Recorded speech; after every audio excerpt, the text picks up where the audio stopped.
Great Lakes Now, the 2014 Toxic Algae Crisis, is a co-production of Detroit Public Television and the Nature Conservancy. Hi, I'm Kristi McDonald, and thanks so much for joining me for this special edition of Great Lakes Now, the Algae Crisis.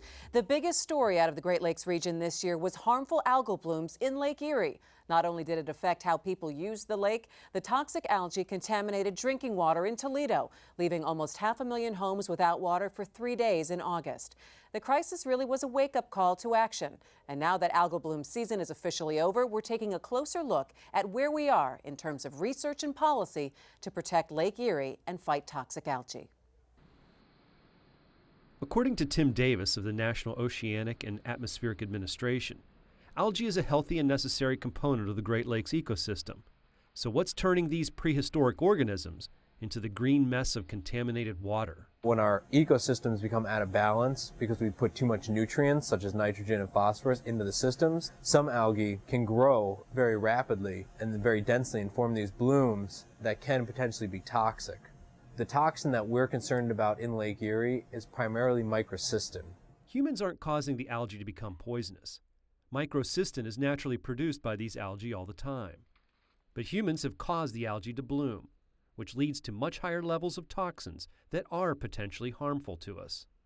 Our activities are increasing the nutrient loading into the Great Lakes, and specifically Lake Erie. So the more nutrients we put in, the larger these blooms can become, and therefore potentially the more toxic they can be. And for some perspective now on this season's algae problem is Tim Davis. You just saw him in the video there. He's an ecologist with NOAA, which is the National Oceanic and Atmospheric Administration. Okay, Tim, thanks so much for joining us as we kind of take a look back at where we've been now that algal bloom season is officially over. Kind of put in perspective for us where we were this year with the outbreak on Lake Erie. Okay, well, that's a really good question to ask, because the issue this year was that the bloom was not any bigger than what we've seen. It wasn't unusual, years. right? No, there had been larger. Absolutely. The 2011 bloom was much larger than the bloom this year. The bloom that we saw this year, as forecasted, was a little smaller than the bloom that we saw in 2013 in Lake Erie, but our final numbers are still being worked up. Our field season just ended last week, so this bloom has extended out almost into November. So we've been busy up even before the Toledo water crisis through the end of October sampling this bloom. So we're seeing the bloom stick around longer and longer, but in terms of overall size and toxicity, it really wasn't that toxic or as big as we've seen it in the past. But the main problem is that it affected people's water supply, and that microcystin was in the water supply, and so it had to shut down, and so no one had water in the Toledo area and parts of Michigan for about 3 days. When we look back at that now, was it really the water treatment that we should have been looking at? Yes, I mean, we don't want to point fingers. That's not what our role is, but essentially, yes, treatment plants have ways of dealing with microcystin in the water, and that's something that we're trying to really educate people about, is that these treatment plants know how to deal with microcystin when it comes in the raw water. The issue this year in Toledo was that the bloom occurred a little earlier, and we had a north wind, which is very unusual for Lake Erie. So when we have a north wind, it pushes all that biomass down to the southern end of the lake, and that's where the Toledo water intake is. So you had it congregate around the intake, and that might have caught people by surprise, so therefore they might not have been prepared for the amount of microcystin coming into their water treatment plant, Right. Therefore some of it slipped through. All right, so the main goal here would be to reduce the size of algal blooms on Lake Erie. What is NOAA doing, and what are you doing right now to look at, okay, where do we go here now in the next few months when we go into another season next summer? That's a really great question. So NOAA takes a multi-pronged approach when it comes to dealing with these algal blooms. First, we have a forecasting. We try to forecast the blooms, try to understand how large they are. We also try to model. So we know where they are. We use satellite images to understand where the bloom is, and then we try to model where it might be in 2 or 3 days' time so that we can let people know if a bloom is coming their way, therefore they can increase their treatment. We also have on-lake sampling. So we sample 6 sites around the Western Basin and Lake Erie every week, and we sample for microcystins. We sample for all the regular water quality parameters. We're also using GLRI, or Great Lakes Restoration Initiative, supplemental funding, we are increasing our ability to monitor these blooms using what we call an environmental sample processor, which is essentially a lab in a can.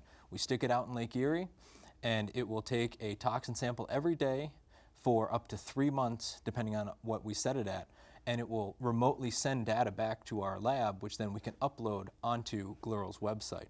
So again, we try to forecast, we try to predict not just where they are going horizontally, but we know these blooms move vertically through the water column. Right. So where might they be vertically in the water column as well as horizontally in the basin? We try to go out there and sample these blooms to see whether our models and our forecasting is accurate. And then we try to use more advanced technologies such as these ESPs or environmental sample processors to really give us a more fine scale view of microcystins, how they change in the bloom throughout the course of a day and the course of a week, because right now we only sample once a week. This technology will give us the ability to sample every day. All right, and we know that you have a lot of work ahead of you, and we know a new study out saying that Lake Erie is very susceptible to algal blooms, and we know the work will continue, and we look forward to checking in with you as the months go on. Thanks, Tim. We appreciate it. Well, thank you for having me. You know, harmful algal blooms impact not only the health of the lake and the drinking water, but also the economies for towns that depend on Lake Erie for tourism and for recreation. And it's not just the U.S. Lake Erie affects Canada as well. Joining me now from Ontario is Mayor Rick Masse from Pelee Island. Do you believe, Mayor Masse, that the U.S. and Canada have been taking the right steps to tackle the algae problem from where your perspective is? Well, this is, I'm going to say yes. I think they've made some major strides forward. I think that making it aware on a kind of like a global scale that is going to really help out try to achieve to remedy the situation. Unfortunately, this is kind of new to everybody. I know in 2011 it was very apparent. This year was kind of unusual because you didn't actually see the bloom, but the toxin was in the water, and understanding what the limits were was all new to us. So I think moving forward, we have a better understanding of what's going on, and we need to set parameters and triggers when we're going to issue warnings in beach closures. I know it does affect the economy where you are right now. Can you tell us in terms of monetarily how it hurt maybe tourism for you this summer? Yes, we made an estimate. We closed our beaches for 3 weeks, and we estimated that the community lost in economic activity somewhere between $800,000 and $900,000. So to put that in perspective, the entire municipal budget is $1.3 million. So you can see what type of impact it would have in a small remote community such as ours. The majority of it, I would say close to 50% of it occurred during our last long weekend for the summer. And basically what happened after that, tourism pretty well dried up for the rest of the year. And Mayor Masse, one last question for you. What are residents telling you about their concerns, and what are you hoping for next summer season? Well, our residents were extremely concerned because we were unaware of what it was all about. We have since been educated, and we have a really good understanding of what's going on due to all the sampling that was done around our community. And I think what's going to be important moving forward for our community as far as drinking water and the effects of our beaches is what are the set points and triggers. And World Health Organization has a document that spells it out pretty well that, you know, if this is the amount of microcystins that is in the water, if it's over a certain level, then maybe there should be a warning. And if it's over another level, maybe we should close the beaches. And we're going to have a conversation next week with our Board of Health and the Ministry of Environment and setting those triggers, those set points. Mayor Rick Masse from Pelee Island, thanks so much for checking in with us. We appreciate it. Well, this isn't the first time that Lake Erie has had trouble with algal blooms, but what is causing them now as opposed to decades ago is very different, and that will require different policies and practices to stop them. Ed Moore has the story. I saw the algae and it was really kind of a neon green. I was surprised at how neon it looked. It is very distinct once you see an algae bloom, and you know you don't want to touch it. You better not touch it. That's an HAB, a harmful algal bloom. It could make you sick and kill your dog if you were both unlucky enough to fall in. And it was really a bloom like I'd never experienced, and I've been working on Lake Erie since '71. On western Lake Erie, scientists from the Ohio State University Stone Laboratory have been studying algae since the 1970s. We'll end up with a green scum at the surface. Lake Erie is the warmest and shallowest of the 5 Great Lakes, and that makes it an ideal habitat for the blue-green algae that can turn tap water toxic. Which is exactly what happened in 2014, when a noxious bloom left nearly 500,000 people in Toledo, Ohio, without access to drinking water for 3 days. You know, Lake Erie, just for Ohio alone, is $11.5 billion industry in travel and tourism. It supports more than 117,000 direct jobs just in Ohio in 8 counties along the lake. So this is really bad for Ohio's economy, but it's also really bad for the economies that surround Lake Erie. With local economies and public health on the line, many were left wondering, what is causing these toxic blooms? And the algae are very much like the grass on our lawns. You know, you put fertilizer on it, it's going to have nitrogen, potassium, phosphorus. It's going to make your grass grow. We put it in Lake Erie and we get algae. But Lake Erie's algae problems are nothing new.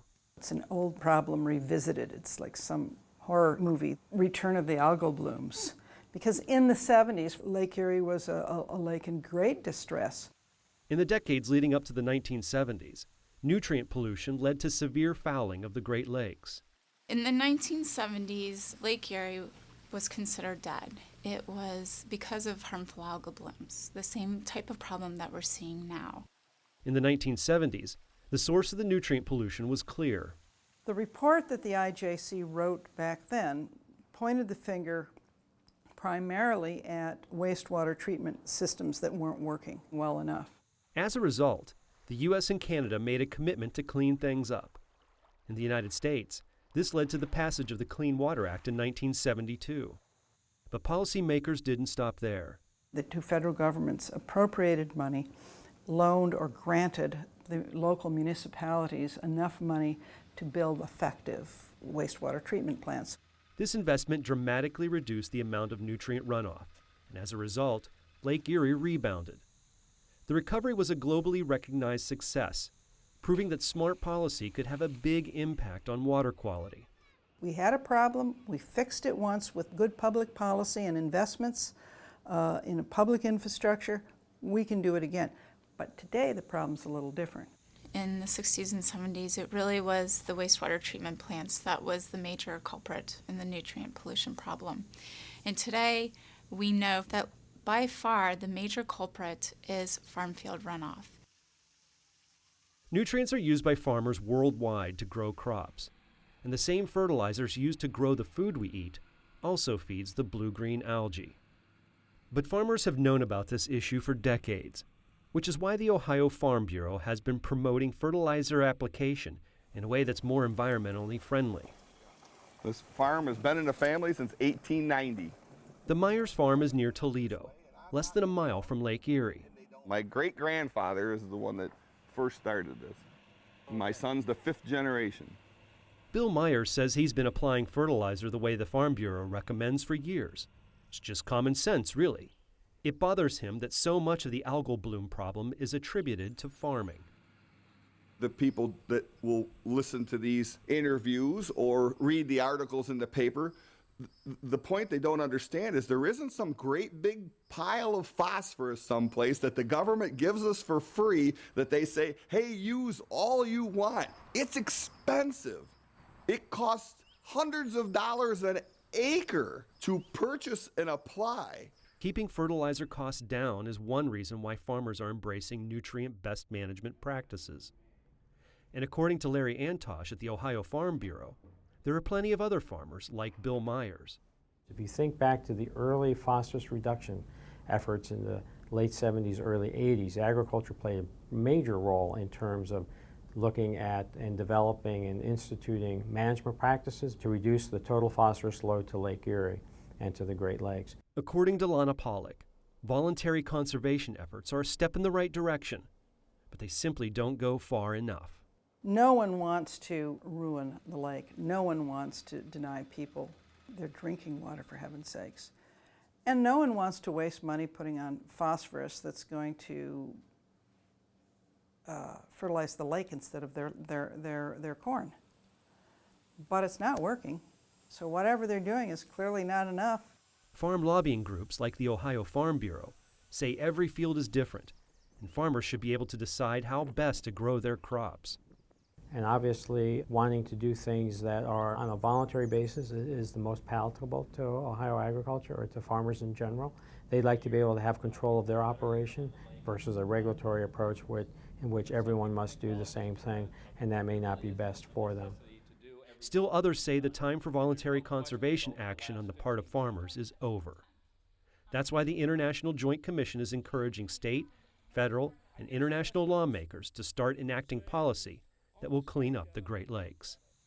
It should not be voluntary, we feel, for people to decide whether or not they will pollute the public waters.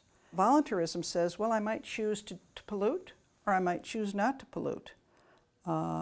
And that is inconsistent with the public trust doctrine, which says the lakes belong to the public, and therefore we want laws that are protective of the public interest. And joining me now for a look at the International Joint Commission's recommendations and the progress is Canadian IJC Section Chair Gordon Walker. Mr. Walker, thanks so much for joining us. My first question to you would be, what again are some of the recommendations the IJC has, and what kind of movement have you seen on those recommendations in terms of algal blooms? Well, it's been very difficult to measure the movement, Kristy. I think we have to accept the fact that the public are just getting to really understand that the problem is a problem, and the situation involving the Toledo and Point Pelee issue, or Pelee Island issues of last August, they have brought it to a head, and people now appreciate, I think, that there's a problem, and they're now beginning to look at how things can be addressed. I don't know that we're seeing an awful lot of progress, but then again, that is why we have really come to this situation where, as it turns out, this very day and tomorrow we'll be holding meetings in Leamington area in Ontario and in the Maumee Bay area to discuss with the public what the situation is and what the progress has been. Now, in terms of the recommendations, as you know, the IJC has been involved in this issue for some time, and we came to a very distinct conclusion that a number of things had to be done by various organizations and the public to ultimately solve this problem. It's not just a question of testing, it's a question of ultimately getting to the solution and finding a way around the problem by eliminating the sources of the phosphorus loading that create all the difficulties with the algae. You point out that the IJC has been working on this now for a number of years, but that public reaction is only starting to catch up since many people were so impacted this summer in the situation that happened with Toledo. Obviously, the IJC can't legislate any kind of policy here, but what kind of movement would you expect to see, and do you believe that there is enough public pressure to have political will to perhaps change some of the parameters here? Well, first of all, we do advise governments, and so the two governments and the state and provincial governments, we bring to their attention problems that need to be dealt with and resolved. And this issue really started with the huge algae bloom that formed in the western basin of Lake Erie in 2011. And it was something like 3,000 square miles or 5,000 square kilometers in size, a huge matting that was very, very difficult. As a matter of fact, I even have a picture here that I think might display it somewhat, and that is the face page of our report we published as a result of that bloom in 2011. We published this report, of course, just earlier this year. Now, it was a big problem a few years ago in 2011, and it probably got some attention. It caused a lot of attention among some very local folks, but not enough. When finally it was brought to the attention by the events off Toledo and off Pelee Island this past summer, that has really caught the public's attention. Now, that being said, what is the progress, I think, is what you're trying to say, and we are saying to you that we don't see yet enough progress. It just at the moment seems to be sinking in with the political people, And of course, there's been an election in between, so it's somewhat interfered with it in the United States. But nevertheless, it is sinking in enough that people are saying, listen, we've got to get on with the job and do something. That's been perhaps the biggest movement that's happened here. People have come to the appreciation that something has to be done, whether it's the body politic or whether it's the political people themselves. The question will be now, is there enough political will in order to do what's necessary to stop this sourcing of the problem? And as you illustrate so well, this is an international issue. This does not just affect the United States, but Canada as well. IJC Canadian Section Chair Gordon Walker, thanks so much for joining us. Well, until there are policies that limit phosphorus, agriculture is relying on best practices. But there are other factors that can affect algae in Lake Erie. And joining me now by Skype is Kristi Meyer from the Ohio Environmental Council. Kristi, it's good to see you again.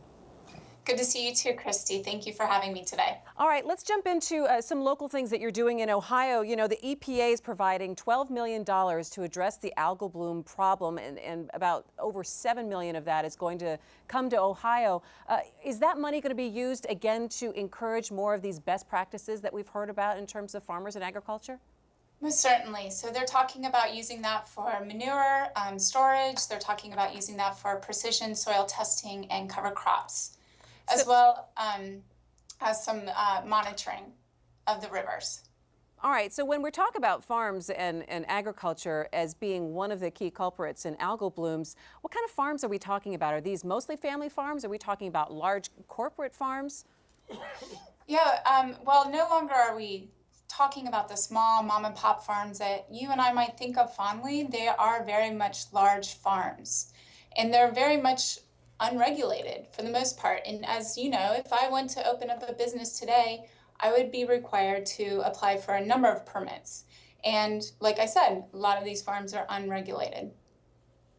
You're doing a lot of work, I would say, you know, on the ground and talking with farmers. And what is the biggest concern coming out of algal bloom season that is now officially at an end? What is the concern in Ohio now and moving forward with the health of Lake Erie? What are you talking about? Well, I think that one of the things that you hear, and I think one of the former speakers talked about this, is, farmers aren't bad people. And I'd like to reiterate that. Farmers aren't bad people. They don't wake up in the morning and think, oh, I'm going to throw away a bunch of money today and go pollute our waterways. I think what we're hearing is that the farming industry is really focused on incentives and voluntary, and they're worried about any sort of regulation. And what we're seeing at the state, from the state General Assembly and the administration, and what we're seeing from the feds and Congress, is largely more incentive-based voluntary actions. And largely, collectively, they aren't going to hit the mark. We hear from scientists that we need to reduce the amount of phosphorus by 40%. That is not going to happen with just what we've seen happen here in the Maumee watershed in Ohio. And now we're actually hearing from scientists that we need to reduce the amount of phosphorus even more than 40%. So we have a long way to go.